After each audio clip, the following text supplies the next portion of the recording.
બીજાના ભલામાં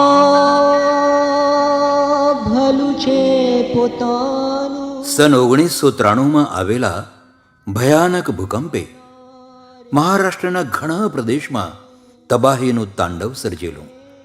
પરંતુ આ વિનાશક પળોમાં સ્વામીશ્રીએ વરસાવેલા મદદના મેઘથી અનેક લોકો નવજીવન પામ્યા. નકશામાંથી ભૂંસાઈ ગયેલા કંઈક ગામો પુનર્વસન પામ્યા. સ્વામીશ્રીની એક કરુણા વર્ષાથી આવો આપણે પણ તરબતર બનીએ. પ્રમુખ સ્વામીની જીવન ભાવના, પ્રમુખ સ્વામીની જીવન ભાવના સૌહિત કરતી. કદીએ કોઈનું અહિત ન થાય, કદીએ કોઈનું અહિત ન થાય, અમૃત वहावती. बेस्ट ऑर्गनायझेशन आहे. त्यांच्यातर्फे डिटेल सगळ्यांना एक म्हणजे एक फॅमिलीला जे काही रिक्वायरमेंट आहे ते सगळं मिळत आहे. त्यामुळे आम्ही सगळं सर्वे करून बघितल्यानंतर आम्ही बघितलं की इकडे बाबा स्वामी ऑर्गनायझेशन बेस्ट आहे आणि यांच्याकडे आपण गेलो तर आपण सविस्तर म्हणजे सगळ्यांना वाटू शकतो. कधी कोयनु अहित न थाय, अमृत वहावती, अमृत वहावती. हे प्रमुख स्वामिनी जीवन भावना,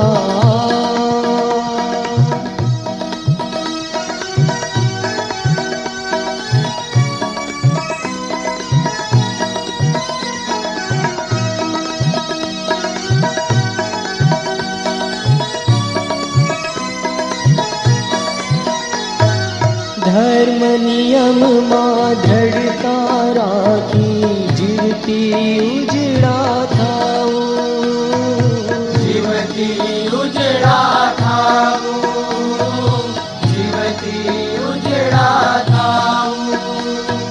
સત્સંગીનો પક્ષ રાખતા કદી ન લજવાવું, સત્સંગીનો પક્ષ રાખતા કદી ન લજવાવું. જીવ પ્રાણી પર દયા દાખવી, જીવ પ્રાણી પર દયા દાખવી, હિત ઈચ્છવું મનથી. હે પ્રમુખ સ્વામીની જીવન ભાવના સૌનું હિત કરતી. કદીએ કોઈનું અહિત ન થાય, કદીએ કોઈનું અહિત ન થાય, અમૃત વહાવતી, અમૃત વહાવતી. હે પ્રમુખ સ્વામીની જીવન ભાવના.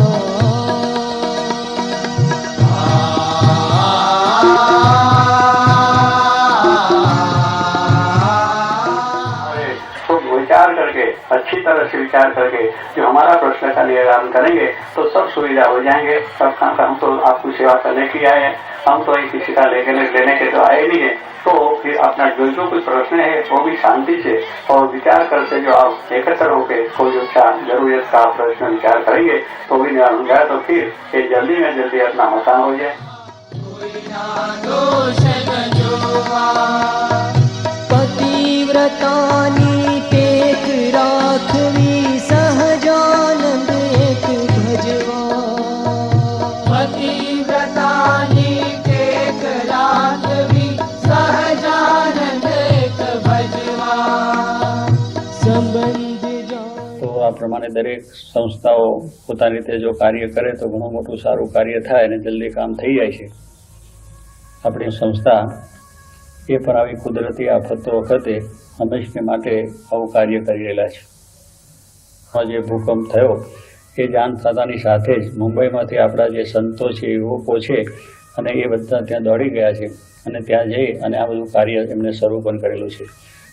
હવે આ મદદ કરવાની અંદર પણ આપણે દરેક એક વિચાર રાખવાનો છે કે એમાં કોઈ નાત કે જાત, કોમ કે પ્રાંત, ઊંચ નીચ, અમીર ગરીબ એવા કોઈ પ્રકારના ભેદભાવ કે મતમતાંતરો રાખવાની જરૂર નથી. કારણ કે આપણે આપણા દેશની ઘટના છે, આપણી પોતાની ઘટના છે, આપણા સંબંધીઓ છે એમ માનીને આની અંદર આપણે સહાયરૂપ દરેક નાગરિકે થવાનું છે અને એ થવું એ આપણી ફરજ છે. કારણ કે આવી રીતે આ દિન દુખિયારો કે જેને કષ્ટ આવેલું છે, જેને મુશ્કેલી આવી છે, એને આપણે બધાએ આ સહાય કરવાની છે અને આવા વખતે જે સહાય કરવી એ આપણા દેશની સંસ્કૃતિ છે. ઘટના સ્થળ એટલી જબર ત્યાં જઈએ ત્યારે એટલું બધું આપણને જોઈએ છે કે આ બધા માણસોને દરેક રીતે આ કાર્ય સરકારથી કરવાની જરૂર છે.